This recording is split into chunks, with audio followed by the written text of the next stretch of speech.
to see it. You know, populations are moving because the animals are starving to death.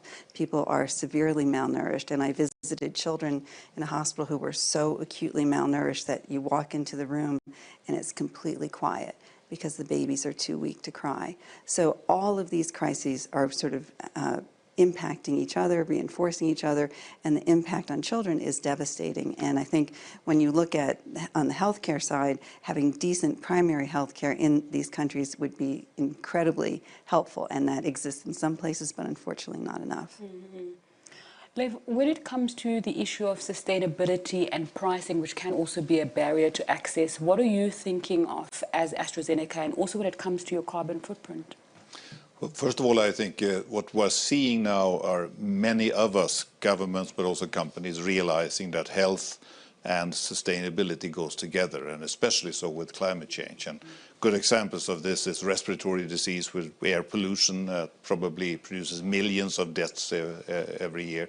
Contagious disease is certainly one of those, but also everything that has to do with cancer, exposure to different substances, etc. In the case of climate change, we are trying to be doing our part. About 4 to 5% of the world's global footprint is actually coming from the healthcare sector. We are trying to be doing our part in our case by having reduced since 2015 about 60% of our carbon footprint up until now, and we are planning to go zero before 2026 in scope 1 and 2, and then 2030 also in scope 3. All of those are powerful measures, and of course the reason that we are doing that is that we realize that there is a real tie between the two. What is good, I think, is that the world is realizing that also, and I think there is a way to promote now both healthcare systems, sustainable and resilient health and healthcare systems, and climate at the same time. Then over time, when it comes to access to medicines, that's going to have to be done by, over time, building resources in broader continents. The only alternative to that I see is really good trade agreements, but they then need sanctions so that we don't end up in the vaccine nationalism that we had over the past couple of years. Speaking around that issue, Jay, just talk to me about the Access to Medicine Index. What is this? So the Access to Medicine Index is a biennial ranking of the pharmaceutical industry's efforts in improving access to healthcare for about 106 low and middle income countries. And basically it's a research system where we evaluate the efforts of different pharmaceutical companies. So this is the biggest pharmaceutical companies in the world, the likes of AstraZeneca, who in the last index sits in the top 10 of that ranking. And what it ends up doing is we come up with best practices, we come up with gaps and opportunities in looking at issues such as future pandemics, issues such as children's health care, whether specific populations in the least developed countries are also being taken into account when you think about market access issues itself. And we bring the research to different settings. So companies use this research as a benchmark of their performance. Investment firms, such as the many different sustainability-linked ESG users, we have about 150 to 200 investment firms that use our work in engaging with the industry, and together they manage about 25 trillion US dollars in assets under management, and they use the money to basically they use the insights to invest differently in the pharmaceutical industry to push for long-term change and a more inclusive and stronger social impact in this work. And of course, governments, many of which have been growing in the usage of our work, use it to shape their policies and the strategic investments into healthcare. By defining where the gaps are and where the opportunities are, we try to make sure that people pay attention to the most critical issues in the environment. And we've basically now launching a new strategy now where we're bringing a more diverse group of players and evaluating that effort. So we're looking at big generics, medical oxygen, where there's only 6 manufacturers supplying the whole world's supply of oxygen to people all around the world. Vaccines, diagnostics, and a lot of issues such as local manufacturing, local availability is coming to light. Yeah. Okay. Minister Reddy, you were speaking earlier on about the challenges that you faced in the context of a newly formed state and trying to respond to the pandemic. Just talk to me then about how do we future-proof health systems against those kind of pandemics that you've spoken about from a governance perspective as well. As I said earlier, governments would have to be focusing on two things. One is preventive care, and the other is curative care. And looking at this from the lens of how to improve this healthcare, one would have to be talking about availability, accessibility of healthcare, and also affordability of healthcare. All these three would have to be moving in line. In order to do that, from my state's perspective as to how we have been wanting to move forward is, we've taken every 2,000 people, every population with every village with 2,000 population as a unit, and we're coming up with village clinics. Okay. And then we're taking up every 30,000 population as a unit, and classifying it as Hon'ble, and where we're coming up with 2 PHCs, primary health centers. These primary health centers would have 4 doctors, 2 of the doctors present in each of the PHC center, and they would be given an ambulance, 104, and each of this doctor would be given their designated villages. So 5 villages or 4 villages, depending on the Hon'ble size, to each of these doctors. And these doctors, every alternate day, would hop onto the ambulance and visit the village. And they would become the family doctor for that village. Very soon the doctors, because they've been designated only those 4 villages, so they would start to identify people by names, and they would use this village clinic as a hub. This village clinic primarily would be having an A&M, nursing graduate, mid-level health practitioner, and ASHA workers that we spoke about also reporting there. So that would take care of the preventive part. Now comes the curative part.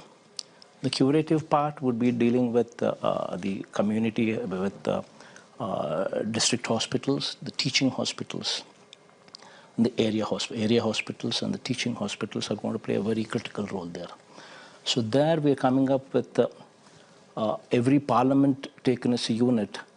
In order to ensure that there is equitable distribution of teaching hospitals, because only when you establish teaching hospitals, you have postgraduate students actually coming up there, and only when you have postgraduate students doing their course there, and these teaching hospitals are connected to a hospital, a teaching hospital as well.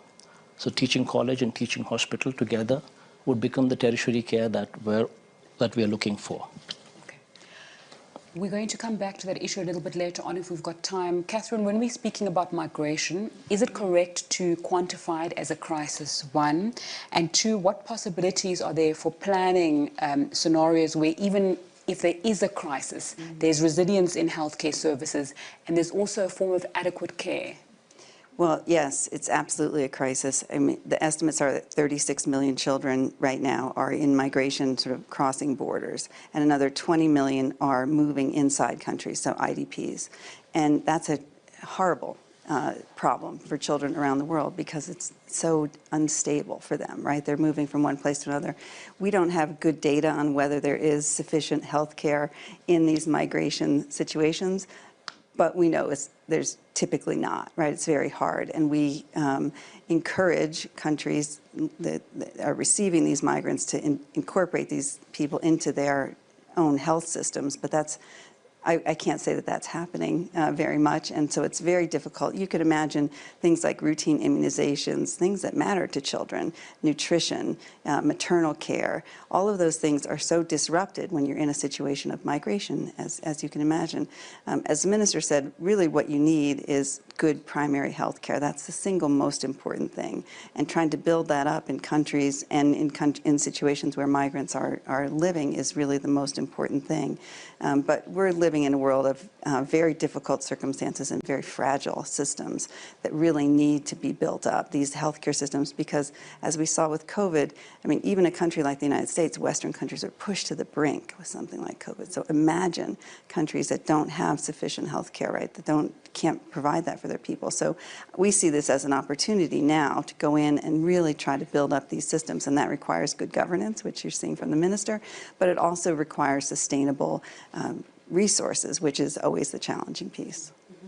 If we keep using this word resilience when we're taking a look forward at the future, what would you say, how are we going to build resilience so that when the next pandemic comes along, because this won't be our last one, we've taken the lessons that we've learned around that and used them for that? Well, I think there are obvious places where, for example, we almost had just-in-time as religion when it comes to many countries when it came to protective equipment. That's easy to do something about, but it requires a little funding to get higher inventories of protective equipment.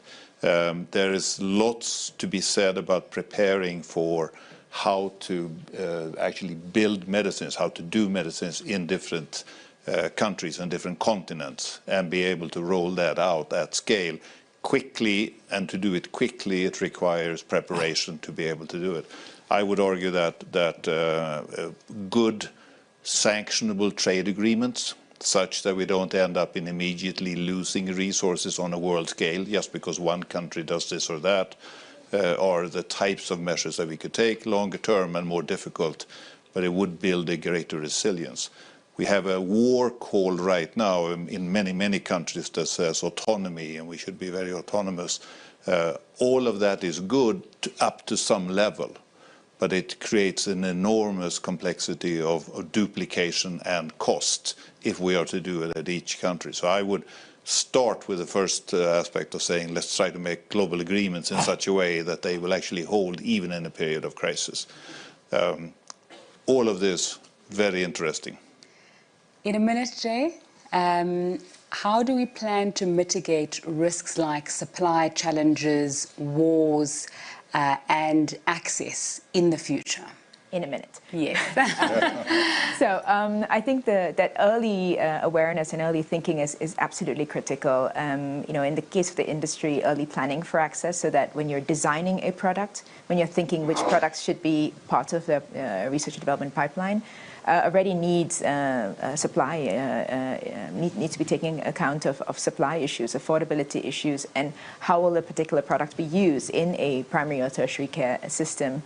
I think at the end of it, you definitely need to see a closer collaboration between industry, public partners, and nonprofit organizations, getting the patient voice early on board, in order to make sure that the right products are being developed, the right access plannings are being there. And I think the last thing is, the efforts of an innovator, if done wrongly or if done rightly, may have a huge impact on the downstream inequity issues. So you end up putting more pressure on a health system that is already stressed if you don't think about how to relieve that stress up and early. Thank you so much. I'm going to open up the floor for questions now, and I'd like to begin with Kezavino Aram. Please let us know also if you would like to ask a question. You can raise your hand and let us know if there's a specific speaker that you would like to direct the question to. Thank you very much. It's very encouraging to hear all of you. I think two things, and then I'll come to the question. First is, I think the pandemic has shown us fundamentally, if health is not prioritized, everything can come to a stand down. So Chief Minister Reddy, it's so encouraging to hear you. To you, my question would be that strengthening of the primary healthcare system requires a lot of effort. We know of the doctor-population ratio. We know that we don't have enough doctors, but the pandemic has also shown us imagining new partnership, the religious communities and their assets, for example. So that's the question to you. And the second question, of course, is to companies like AstraZeneca, which have made such a huge difference in the transfer of not only intellectual rights and products and vaccines. India is a beneficiary. India is also a contributor. Is how do we keep children as priority? I'm not asking our colleagues from UNICEF, but I'm asking you. I come from a country where 44% of the population are below 18. They have been the invisible face of the pandemic, to quote UNICEF. They will need 24 months, if not more, of investment to just come out of this crisis. How can we put, and to you as well, how can we put children back on the roadmap? They are not our priority at the moment. And you were speaking of resilience. One of the things that we say in public health, I head a Gandhian organization in India. We say it's mental health. When we speak of mental health and resilience, we say it's a connection between internal assets that a child has and external resources that a society provides. The pandemic really has shown us that that link has to be established. So to people who can make a difference for children from outside, UNICEF keeps advocating, but we have missed many opportunities to do that. And to you, Chief Minister Reddy, it's so wonderful to hear you speak about the healthcare system, but it will require persistence. Already this year, the central budget in India has a shrunken health budget. So how do we keep that going? Thank you. Thank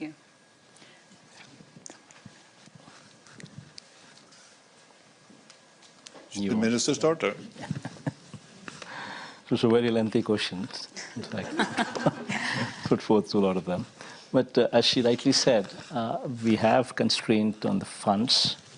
But yes, this is something that we need to deal with it. And in spite of our difficulties, we're pushing through with it.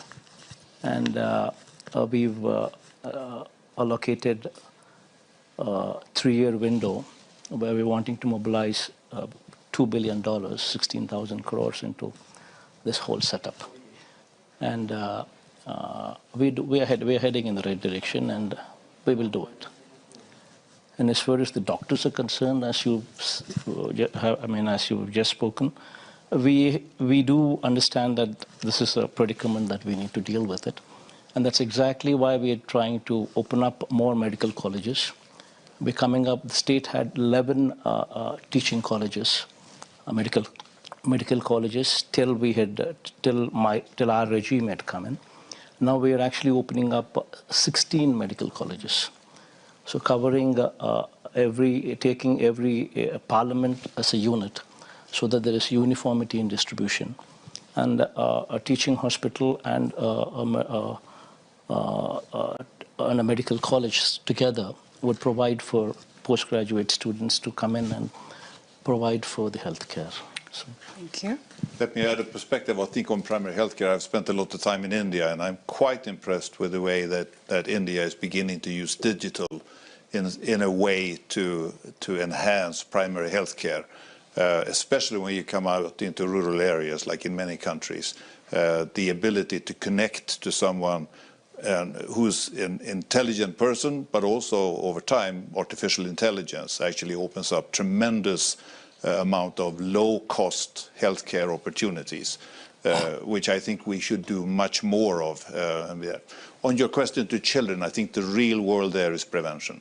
The real thing that we can do in healthcare systems, and possibly companies, my company is involved in some countries with this, is to enhance good lifestyle development, be able to make kids live a healthy life, but also to be part of that. That's very little cost. It's amazing, I think, that we have this 97-3, and the 3 here is for early detection and prevention among children. If we double that, that would be an enormous effort with children and at very little cost compared to treating them when they have already become ill. So I think the real world there is prevention with children. Well, if I can add a perspective there, I think that it is one of the reasons why children are not prioritized by the innovative cycle is the regulatory system, and in terms of clinical studies is daunting for a lot of different innovators to get into. And often the market size is relatively small, and when you think about access, you definitely need to think about how are kids actually being cared for, and the role of the caregiver and the role of the primary health system. As long as we keep talking about the fact that health systems are fragile, I think that you end up seeing that lots of innovators, wait for the problems to be solved before they innovate. The research and development pipeline, the level of access for children is not going to change unless we all consciously make an effort to put children front and center in the response. And there are a lot of new platforms that are being developed. There's a platform called GAPF, looking at priority products for children, how to design differently, what does access mean, looking at supply chain improvements.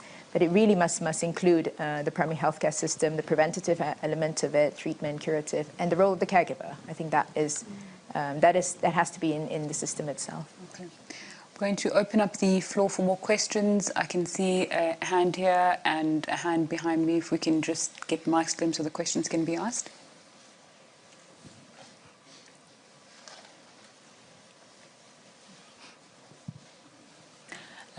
The lady over there had her hand up first. Thank you so much, dear speakers. Should I stand? Yes, you can. It's up to you. Thank you so much, dear speakers. I'm Nupur Kohli. I'm a global shaper from the Amsterdam Hub. We are young people between the age of 18 and 30 from the World Economic Forum. I also work for the largest healthcare insurance company in the Netherlands.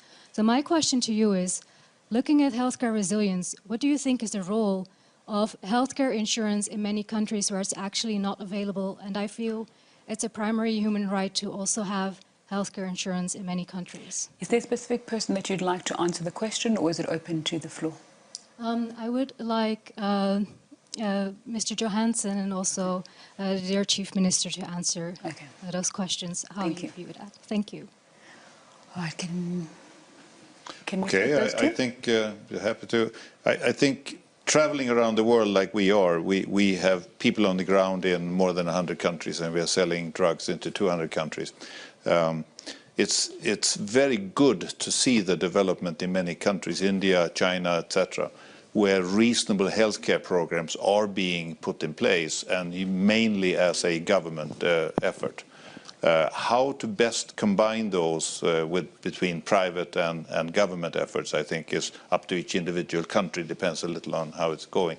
But it's beginning, to your point there on human rights, I think it's beginning to be recognized in many countries that this is indeed something that we need to do and often needs government support. From an industry point of view, what we can do and will be doing is of course to be able to scale medicines. I think to your point on children here, there are beginning to be regulatory opportunities, even though markets might be small, to be able to get a good IP protection, etc. All of those are important elements, I think, of doing what you're doing. But it's encouraging to see the number of countries, and large countries, that are beginning to go down the road of reasonable healthcare. Okay. As she rightly pointed out, this is a major concern. In fact, to address this, the country as such had, under the leadership of the Honorable Prime Minister, had launched a program by name Ayushman Bharat.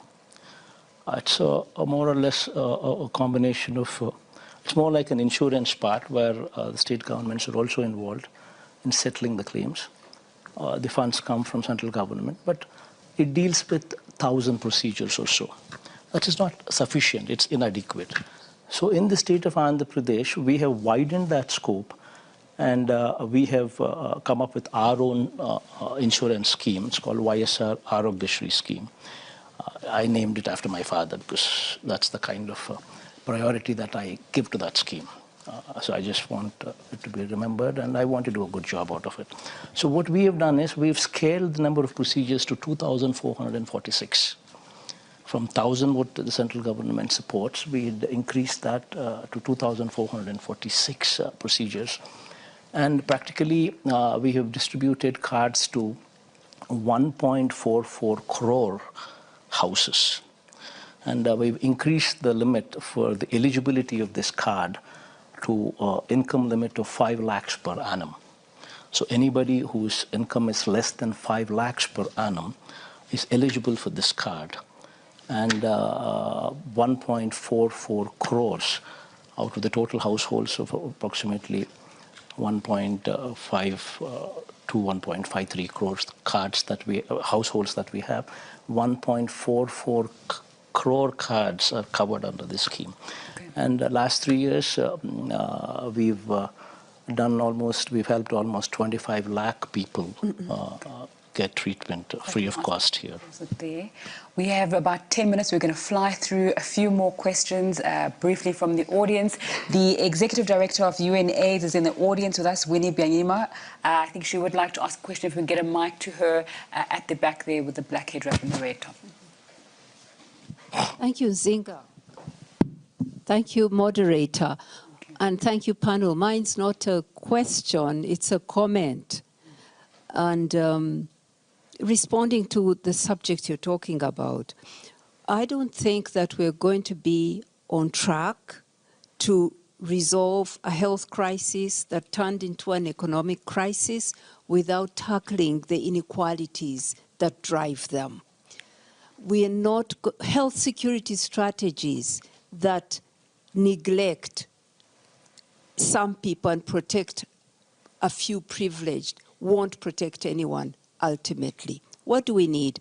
We need debt cancellation, and we need to drive special drawing rights of the IMF towards developing countries so that they can have the resources to invest in health, in education, to end pandemics, COVID and other pandemics. We need, let me put it this way, debt repayments for the low-income countries in the middle of this crisis, where several times over they are spent on health, 9 times for Africa, 9 times more to debt repayments than to investing in health. This can't be a solution. So we do need to get rules of finance, rules of trade, and rules of tax, global rules, to work for developing countries if we are going to come out of a health crisis and an economic crisis. Thank you. Thank you very much for your time. I saw there was a hand here, and then there was also a hand there. So if we can get mics to both of the participants so we can do rapid-fire questions. We have about 6 minutes left for questions from the audience. Thank you very much. My name is Sheila Patel. I represent Shack Dwellers International, which works with urban slum dwellers in 33 countries. I want to give you a message from poor women in urban areas, but I have many friends in rural areas too. We know that real health delivery, sir, is at subnational level. And I want to know whether all of you see value in leapfrogging into involving your populations in promotive health. You know, it's taken us so long to acknowledge that preventive health is important. But in today's world, where along with pandemics and debt and disease, we're also dealing with climate change. And as many people as you said were affected by famines are being affected with poisonous fast food and are facing chronic diseases at a level with which people in India and China, we know with studies, there's a huge volume of people at very young ages getting chronic diseases like diabetes, blood pressure, and even children diabetes because they're eating white carbohydrates and fried food, which are poisonous. Thank you. So I'm saying it's much larger than just doing specific things. And economics of that have to come into the discussion about insurance, because curative insurance is not enough. Catherine, would you like to respond to that, or was there anyone in the panel who would like to respond to that? The only point I would make about that is that I think I agree and with everyone here who talks about the importance of primary health care, and I think it's really important, but I do think that nutrition is another critical piece of this. And what we see in so many parts of the world is that children don't get proper nutrition and end up stunted. And once a child is stunted, they can never catch up, ever. So that investment early is so important on the nutrition side. And I think, to your point, you just have to make sure that children have the nutrients they need so that they grow properly, their brains grow properly. And if not, I think we just deal with a lifetime of problems. Okay. If we can have a mic on this part of the room, two questions here, and then maybe we're going to be able to take the last question there. All right. Hi, I'm Tripler Pell. I am a primary care doctor and trustee of the John A. Hartford Foundation. And we've talked a lot about children, but I was just wondering if you could speak to the elderly population, which was severely affected during the pandemic and will be a future problem for both developing and developed countries. Is there a specific person that you'd like to answer that question? Or it's open to the floor? Yeah, just if someone could comment on the aging population in terms of prevention. All right. I'd be happy to have a shot at that. First of all, I think when the pandemic, the elderly were clearly the population in danger. And I think that was handled well in many countries, less well in other countries, where the vaccination rate did not go up high enough into the elderly population, and thereby also protecting them, but also protecting the rest of the world. Those are things that I think we need to work out with for the next time and see how we can do that better. Otherwise, the elderly population, are the people who really cost a lot in the healthcare systems. And if you look at how much of healthcare we need when we are older compared to when we are younger, then that's clearly something that needs to be looked at. Early detection, screening efforts, all of those things actually, I think, can catch disease very early. And let me finally make a point on this balance between curative and preventive. We are trying to spend 97% of all healthcare spending in curative mode and only 3% in prevention. Let me say that again. I think that's absolutely wrong.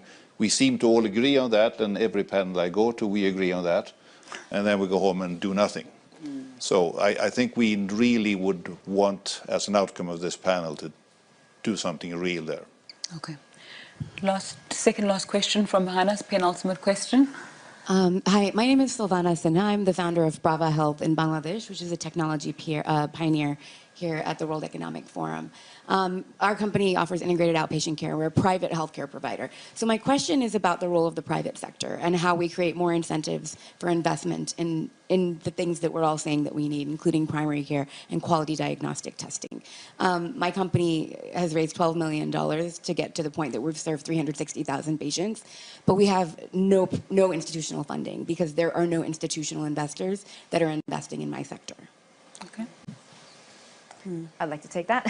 So at the moment, the primary incentive that the private sector responds to, and challenge me please, is really the availability of financing and de-risking some of the activities that they would be active in. And this goes for not only the pharmaceutical industry, but also private sector that runs clinics and things around the world. And I think we need to definitely change that to make sure that companies and private sector also recognize that there is a societal need and a social license to operate in these markets.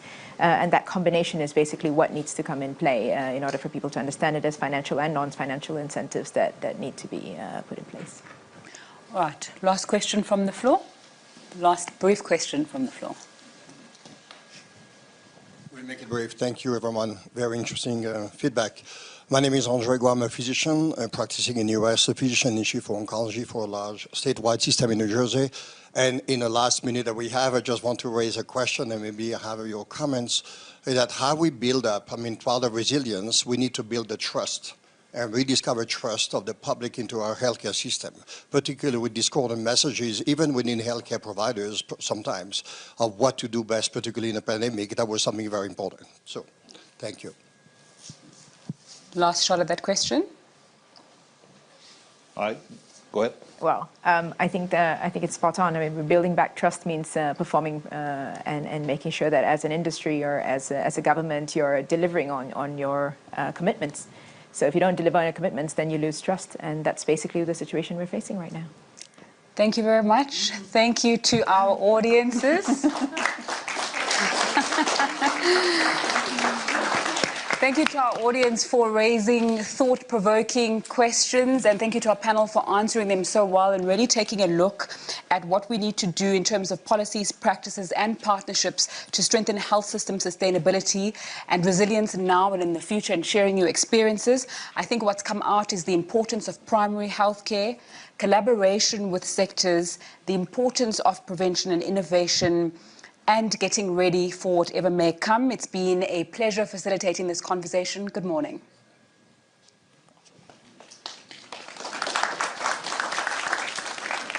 Thank you.